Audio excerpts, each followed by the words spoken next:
মই এই মুহূৰ্তত উপস্থিত আছোঁ মাজুলী যোৰহাট সংযোগী যি দলং সেই দলঙৰ সমীপত।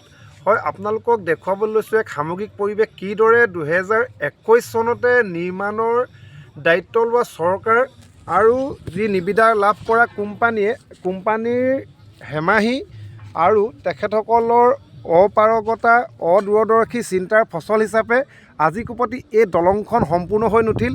আটাইতকৈ ভয়ানক কথাটো হ'ল উক্ত দলংখনৰ কিছু খুঁটাৰ মূল খুঁটাসমূহৰ ৰড পৰ্যন্ত কাটি লৈ গুচি গ'ল কোনো দুষ্কৃতিকাৰীয়ে, কিন্তু আজি পৰ্যন্ত দলংখন সম্পূৰ্ণ হৈ নুঠিল।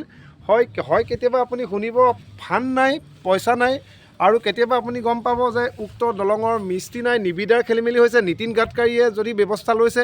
আকৌ কেতিয়াবা উক্ত মাজুলীৰ MLA জনৰ হেমাহি বা MLA জনে কেতিয়াবা ছ'চিয়েল মিডিয়াত স্বীকাৰোক্তি দিয়ে যে আমি দলংখনৰ কাম শুভাৰম্ভ কৰিবলৈ লৈছোঁ বা আকৌ নতুনকৈ নিবিদা আৰম্ভ কৰি দলংখন ক্লিয়াৰ কৰিবলৈ লৈছোঁ, দলঙৰ কাম আকৌ আমাৰ আগবাঢ়িব। কিন্তু এতিয়া ধৰক সমাগত নিৰ্বাচন 2026 চনৰ 2026 চনৰ আগত যদি দলংখন সম্পূৰ্ণ হৈ নুঠে, তেতিয়া ৰাইজৰ আৱেগ যে আমি যোৰহাটৰ পৰা মাজুলীলৈ এখন ধুনীয়া সংযোগী ব্যৱস্থা কৰি দিম, জলপথৰ বাহিৰেও স্থলপথ এভাগ মানে দলঙৰ দি যোৱাৰ ব্যৱস্থা কৰি দিম, সেয়া যেন বুমেৰাঙত পৰিণত হৈছে। মোৰ লগত আছে দুজনমান স্থানীয় লোক, মই তেখেতসকলক বা জানিব বিচাৰিছোঁ। এই দলংখন আজি 2021 চনৰ 9 জুলাইতে আৰম্ভ হৈছিল প্ৰায়, কিন্তু বৰ্তমানলৈকে যোৱা বছৰৰ পৰা মানে ছবি হৈ আছে, কাম তেনেকৈ হোৱা নোহোৱাকৈ দেখা নাই। আমি স্থানীয় লোক যদিও আমি কোনো কাম এটা ইয়াত কৰি থকা দেখা নাই। আৰু কথা হ'ল কি, মাজুলীৰ যি সংযোগী দলং ইয়াত বনাইছে, কিন্তু সেই সংযোগী দলংখন 2026ত যে হ'ব সেইটো অকণমান হাঁহিয়াতা পাত্ৰৰ নিচিনাই হৈছে কথাটো। কিন্তু কামটোতো একোৱেই হোৱা নাই।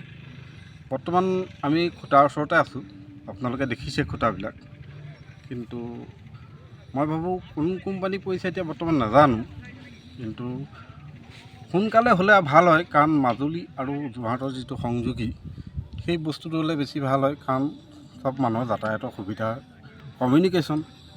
আৰু 2 নম্বৰ কথা হ'ল কি, আজি মাজুলী যিসকল লোকে আজি কোনোবা পেচেণ্ট এটা যেতিয়া ইমাৰ্জেঞ্চি হয়, সেই পেচেণ্টটো আনিবৰ কাৰণে যোৱাটোলৈ 108 বিচৰা হয়, কিন্তু সেই 108খন নাপাবহিও পাৰে।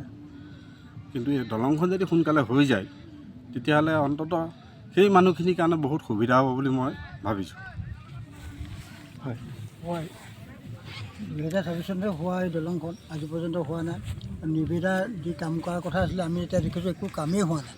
আৰু বৰঞ্চ দেখিছোঁ খুঁটা কেইটামানৰ ৰদ দুষ্কৃতিকাৰীয়ে কাটি লৈ গ'ল। আৰু এতিয়া কেতিয়া হ'ব, 2026 চনৰ ইলেকশ্যনৰ আগতে হোৱা আশা দিছে চৰকাৰে।